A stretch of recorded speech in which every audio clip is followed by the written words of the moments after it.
Lalu bagaimana supaya kita tidak tersesat dan tempat kita tidak di neraka? Maka kenalilah baik-baik akan rahasia diri kita ini.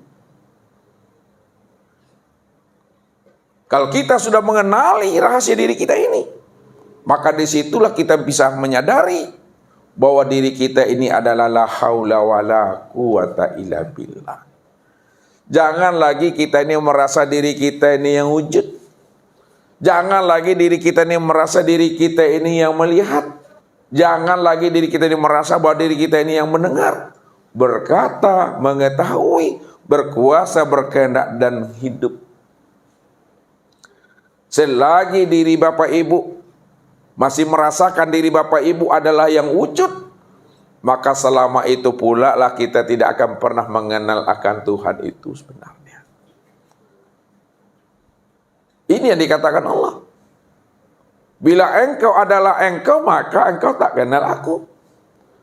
Bila engkau bukanlah engkau, maka engkau pasti kenal aku. Maksudnya, bila engkau bukanlah engkau, engkau pasti kenal aku. Bila engkau tidak lagi merasa bahwa diri engkau itu adalah engkau, bila engkau tidak lagi merasakan yang melihat itu bukanlah engkau, yang mendengar itu bukanlah engkau, yang hidup itu bukanlah engkau, maka disitulah engkau mengenal aku, bahwa yang wujud itu aku, kata Allah. Yang melihat dan mendengar itu aku, kata Allah. Yang berkata, yang mengetahui, berkuasa dan berkehendak serta hidup itu adalah aku, kata Allah. Nah, tapi kalau kita merasakan bahwa diri kita inilah yang wujud, maka selama itulah kita tidak akan pernah mengenal akan Allah. Jadi kalau kita ingin berjumpa Allah, ingin bertemu dan bersua dengan Allah, orang yang bisa bertemu dan bersua dengan Allah pada saat dirinya itu telah hapus, pada saat dirinya itu betul-betul telah lenyap, lebur, pada saat dirinya itu telah menyadari, sudah memahami bahwa dirinya itu betul-betul tidak ada. Kapan diri Bapak Ibu ini tidak ada? Sejak mula jadinya memang tidak pernah ada. Bukankah tadi dah Ustaz katakan, sebelum adanya segala yang ada, maka yang ada sebelum adanya yang ada tidak lain adalah yang batin, tidak lain adalah yang kosong. Maka yang batin inilah yang ada sebelum adanya yang ada. Yang kosong itulah yang benar ada sebelum adanya yang ada. Kalaulah yang batin dan yang kosong itu adalah sebenarnya yang ada sebelum adanya yang ada, maka segala yang ada, segala yang wujud, pada sekalian alam dan pada diri Bapak Ibu yang sudah nyata menjadi batang tubuh dan ruh, itu tiada lain adalah wujud kezohiran diri yang maha batin itu. Itu maksudnya Allah itu berselindung di dalam terang. Ya. Berselindung di dalam terang itu maksudnya Bapak Ibu, ya, dia telah bertahwil, dia telah bertajali dalam rupa yang lain, dalam bentuk wujud yang berbeda. Di situ tersembunyinya maksudnya. Ya.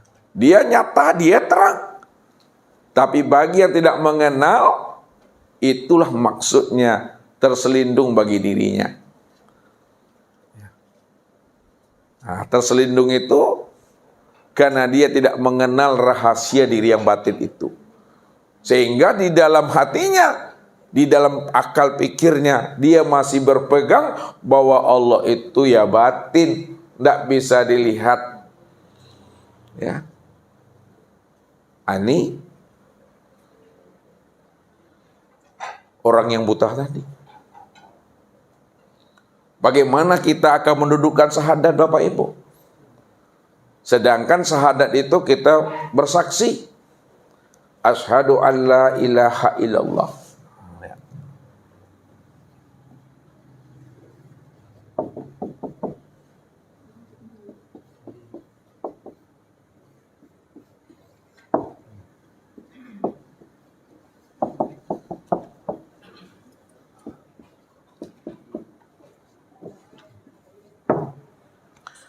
Asyhadu an la ilaha illallah. Aku bersaksi tidak ada ilah melainkan Allah. Dan aku bersaksi bahwa Muhammad utusan Allah. Kalau namanya kita bersaksi Bapak Ibu, tentu melihat. Kan kita bersaksi tidak ada Tuhan melainkan Allah. Allah ini yang kita saksikan sudah lihat enggak kita? Muhammad ini yang kita saksikan sudah lihat enggak kita? Sebab kalau kita bersaksi tentu melihat. Kita bersaksi bahwa Allah itu Rabb. Kita bersaksi bahwa Allah itu Tuhan.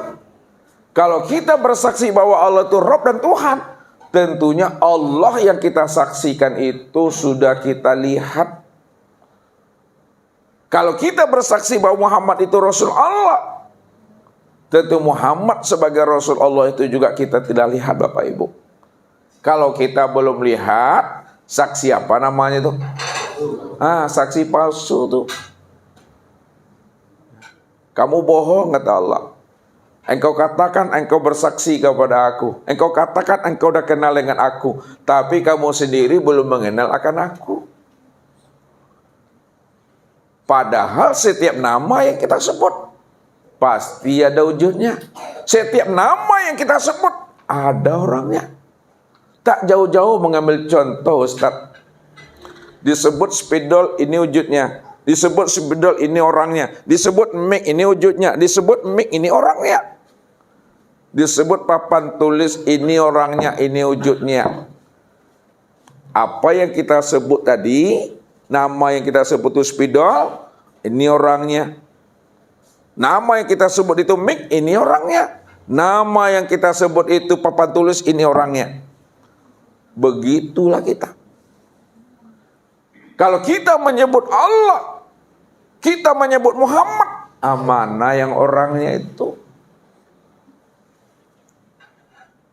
Kalau kita tidak kenal, berarti kita itu masih dalam keadaan buta Bapak Ibu.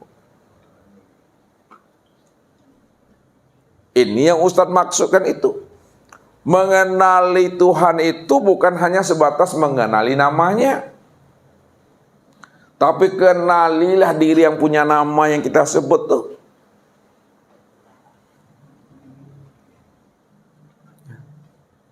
Kalau kita sudah mengenali diri punya nama yang kita sebut, barulah itu disebut namanya pengenalan yang sempurna, pengenalan yang hakiki.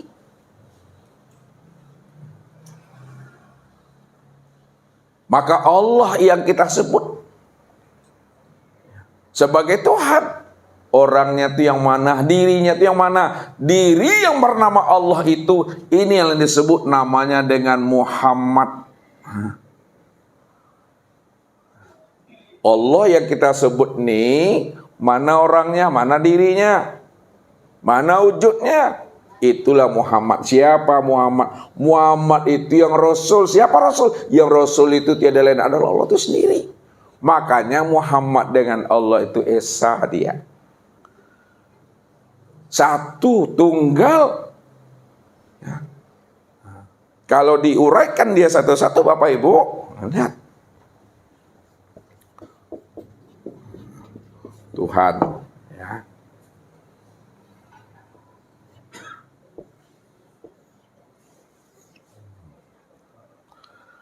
Nama daripada diri Tuhan itu, ya, nama daripada dirinya itu adalah Allah. Nama daripada diri Tuhan itu Allah. Sedangkan nama daripada wujud Tuhan yang bernama Allah itu Muhammad. Dan nama daripada rupa wujud Tuhan itu bernama Adam. Sedangkan rahasia daripada diri Tuhan itu sebut insan. Insan, Adam, Muhammad, Allah. Satu juga tuh orang itu Bapak Ibu. Yang saya maksud, jangan dipisahkan. Kenapa satu juga orangnya, satu juga wujudnya?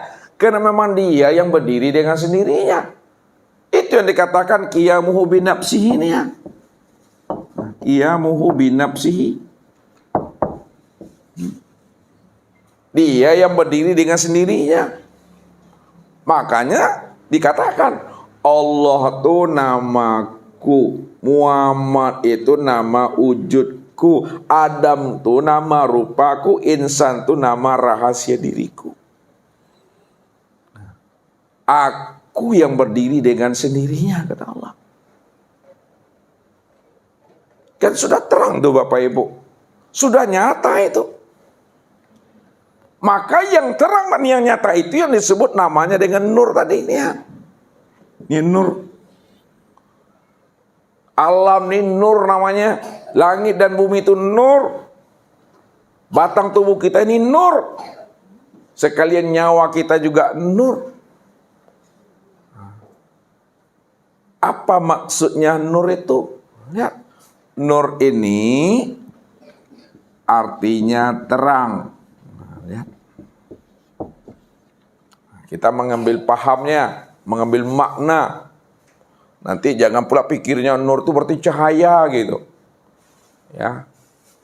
Nur itu maksudnya terang maknanya. Terang itu maksudnya jelas. Nah. Jelas itu maksudnya, maknanya jelas itu nyata. Itu maksudnya. Sedangkan nyata itu maksudnya wujud. Nah, maka segala yang wujud itu yang nur itu maksudnya. Segala yang wujud, ini wujud nih. Oh, nur tuh. Ini wujud nih. Alam ini wujud tuh. Kalau alam ini adalah wujud, maka segala yang wujud itu adalah nur.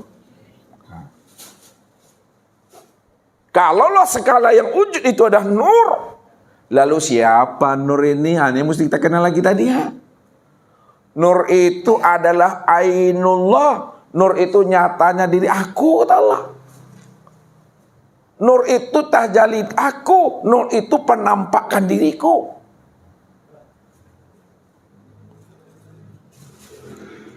Makanya antara dirinya dengan wujudnya tidak akan pernah berpisah. Walaupun wujud Allah bukanlah Allah. Kan wujud Allah tuh. Nih ya. Wujudullah. Nah, ini bermain kata kita Bapak Ibu, bermain bahasa kita. Wujud Allah itu berbeda dengan Allah. Walaupun wujud Allah berbeda dengan Allah, namun wujud Allah dengan Allah itu esa dia. Dikatakan wujud Allah karena dia telah nyata. Dikatakan wujud Allah karena dia telah jelas. Dikatakan wujud Allah karena dia telah nyata. Dikatakan wujud Allah karena dia sudah terang. Sedangkan yang nur, yang terang, yang jelas dan nyata dan yang wujud itu tiada lain adalah diri Allah itu sendiri. Diri Allah itu yang mana tadi itu? Ini yang kosong nih Yang kosong ini yang diri Allah tuh. Cuma ketika itu kan belum disebut dia kan. Kalau disebut namanya dengan batin. Kalau disebut juga sebut namanya batin. Sedangkan batin itu jangan dibilang dia tidak wujud. Jangan dibilang dia tidak nyata. Jangan dibilang dia tidak jelas. Jangan dia bilang tidak terang. Wujud, nyata, jelas dan terang. Tapi ketika itu masih dalam keadaan kosong, dalam keadaan hampa, dalam keadaan tiada, dalam keadaan batin. Kenapa? Karena dia belum mentajalikan dirinya. Nah, itu maksudnya. Andai kata Ustadz rubah bahasa Ustadz, Ustadz rubah kalimat Ustadz, andai kata Allah belum mentajalikan dirinya, apakah dirinya itu belum nyata, Pak? Nyata dia. Andai kata dia belum menzahirkan dirinya, apakah dirinya belum zahir? Zahir, tapi dalam keadaan batin. Itu maksudnya Tuhan. Karena dikatakan tadi, batin jangan dibilang tidak ada. Batin itu ada. Kosong jangan dibilang tidak ada. Kosong itu ada. Hampa jangan dibilang tidak ada. Ada dia. Tapi belum bisa dikenal. Belum bisa disaksikan. Itu maksudnya. Ini untuk penzahiran ilmu aja Bapak Ibu.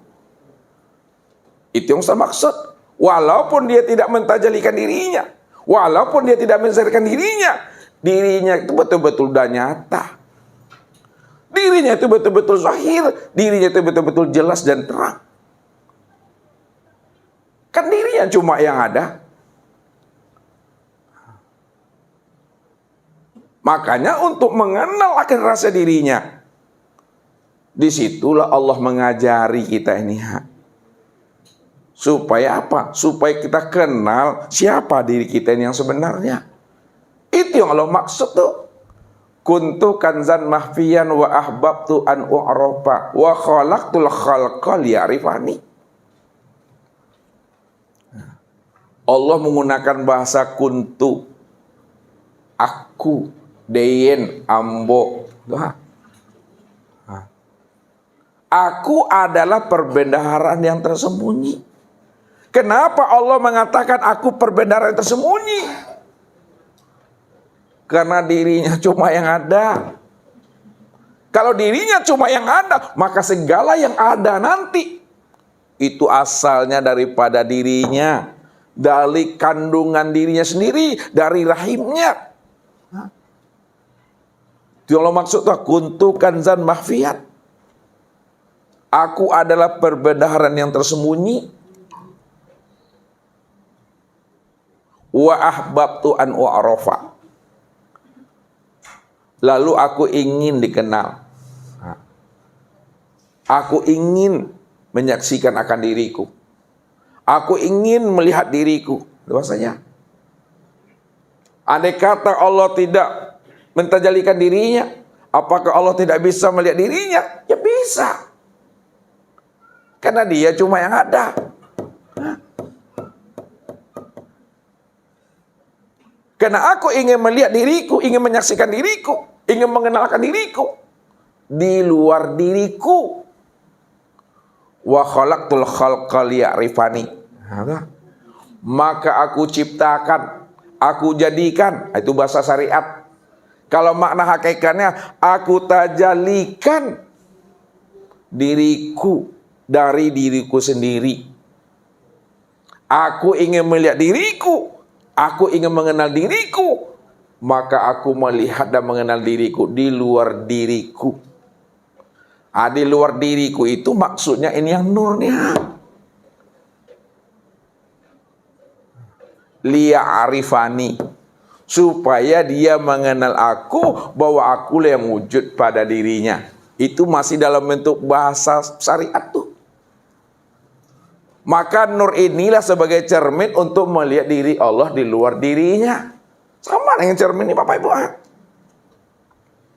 Ustadz ingin melihat diri ustadznya, ingin melihat wajah ustadz, ingin melihat rupanya ustadz, ingin melihat seluruh batang tubuh ustadz. Ustadz butuh cermin. Cermin itulah untuk memandang wajah dan rupa tubuh ustadz secara keseluruhan di luar diri ustadz tadi. Yang menjadi pertanyaannya, samakah diri ustadz yang di dalam cermin itu dengan yang di luar cermin? Sama Bapak Ibu. Sama. Maka untuk memandang diri ustadz nih, melihatnya itu di dalam cermin. Kalau ustadz yang bercermin Mungkinkah ada diri yang lain lagi di dalam cermin tuh? Tidak ada. Kalau tidak mungkin, karena Ustadz cuma yang berdiri, yang bercermin, maka diri Ustadz lah yang nampak pada cermin itu. Namun yang hakiki yang mana? Nah, ini lagi. Yang hakiki. Yang hakiki yang diri Ustadz itu, yang di luar cermin atau yang di dalam cermin? Yang di luar cermin itu yang hakiki. Namun yang di dalam cermin itu sebagai apa? Bayang-bayang, kenyataan, wujud, rupa namanya tuh. Itu yang nur tuh. Itu yang disebut Muhammad. Ini yang disebut namanya Ahmad.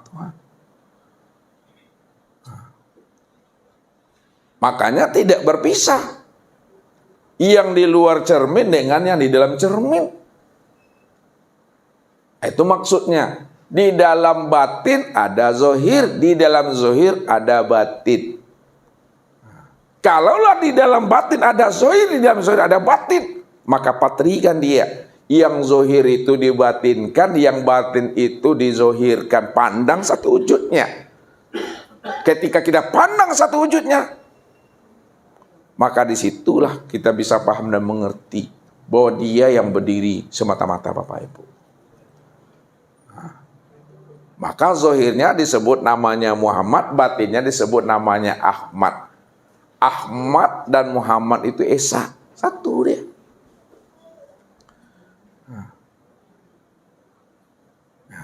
Kadang orang kan selalu tertipu dengan bahasa Nur Muhammad, seolah-olah dua dia, Bapak Ibu. Ini kan Ustadz robah bahasanya Ahmad dengan Muhammad nih. Kalau Ustadz beri nama dengan Nur Muhammad di sini, bingung pula kita nanti jadinya tuh. Nur Muhammad. Seolah-olah ada Nur Muhammad dua dia, padahal Nur Muhammad itu satu dia. Yang Nur ini, yang dikatakan Nur tadi itu tuh yang Ahmad nih ya. Yang disebut namanya Nur Ilahi, dia yang disebut namanya Nur Allah, atau yang disebut Allah, ini dia tuh ya. Sedangkan Muhammad yang Nur tadi sudah nyata dia, sudah wujud dia pada sekalian alam, pada batang tubuh dan pada sekalian ruh, maka disebut Muhammad. Itu dibuat dalam bahasanya Nur Muhammad, padahal Nur Muhammad ini satu orang itu mah. Yang nurnya Allah nih, yang batin, yang Muhammad ini yang zohirnya. Kalau Ustadz haluskan ke bawah, yang Muhammad ini tubuhnya. Kalau yang Nur ini yang ruhnya.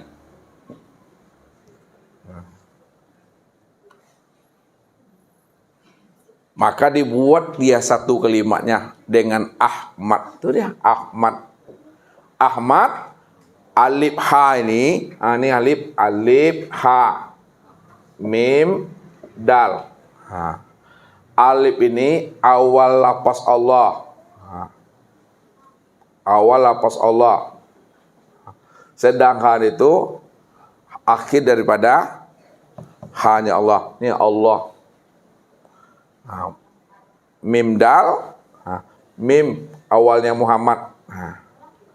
Dal ini akhirnya Muhammad. Ini yang disebut Allah Muhammad disingkat namanya dengan Ahmad. Ya, Ahmad. Jadi jangan Bapak Ibu tertipu dengan permainan bahasa dan kata. Ini yang dimaksudkan itu. Ma yakhruju baina safatain ilal isharati wal iktibar. Apa yang keluar dari dua bibir, dari lisan, dari lidah ini hanya menunjukkan isyarat dan iktibar saja. Jangan hanya didengar, dipahami kalimat yang keluar, kalimat yang terlontar. Tapi pahamilah makna yang tersirat di balik kalimat yang terlontar itu. Pahami makna yang tersirat di balik kata-kata itu. Makna yang tersirat di balik kata-kata itu yang mesti kita tangkap makna yang sebenarnya. Tidak lain adalah dirinya sendiri. Sekarang dia telah nyata. Sekarang dia telah jelas. Sekarang dia telah terang. Sekarang dia telah wujud. Kalau dia telah terang, jelas, nyata dan wujud, lalu tak mampu juga kita memandangnya, itu butuh sange namanya. Lihat tuh butuh sange. Sabana-bana butuh. Di mana letaknya? Contoh, kalau benang Pak Haji, benang sudah jadi baju dia, ya, perlukah baju itu mencari-cari benang Pak Haji? Tidak perlu. Kenapa tidak perlu baju cari-cari benang lagi? Karena benang itu sudah nyata pada baju itu yang benang tuh. Jadi kalau untuk memandang benang, kemana mandangnya? Kepada baju tak? Maksudnya apa tuh? Kalau sudah terpandang baju itu, maka otomatis sudah terpandang benang tuh. Kini, kalau betullah benang itu sudah nyata pada baju, lalu ada di antara bapak ibu ini yang tidak mampu memandang benang itu nyata pada baju, itu butuh sange namanya itu. Butuh sange, sange butuh, betul-betul buta. Sekarang Allah udah nyata, Allah udah terang, Allah telah wujud. Nyata dan terangnya wujud itu pada segala alamnya, pada diri kita. Lalu tak mampu juga kita memandang Allah dan nyata pada sekalian alam dan pada diri, itu butuh sange itu. Itulah makna yang Ustaz katakan tadi, batin.